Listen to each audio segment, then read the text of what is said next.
Here's how to fix a keyboard typing the wrong characters or symbols in Windows. The most common cause is the wrong keyboard layout being set in Windows. Your physical keyboard is set up for one region, but Windows is interpreting the inputs using a different region's layout, so keys produce different characters than printed on them. Go to Settings, then Time and Language, then Language and Region, and under Preferred Languages, click Add a Language and find the language matching your keyboard, for example, English United Kingdom for a UK keyboard. Once installed, click the three dots next to it, select Language Options, and confirm that Basic Typing is installed.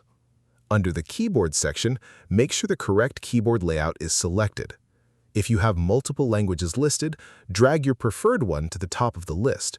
Windows uses the topmost language as the default.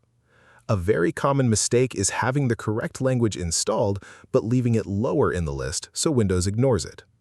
Also, go to the Typing section and turn off autocorrect misspelled words. Autocorrect can silently change characters as you type in ways that look like keyboard input errors, but are not. If the issue persists, open Device Manager, expand Keyboards, right-click your device, select Update Driver, then Browse My Computer and Let Me Pick from a list. Select the top option and press Next. Restart your PC after applying. If this helped you out, hit that subscribe button for more straight-to-the-point tutorials on Step by Click.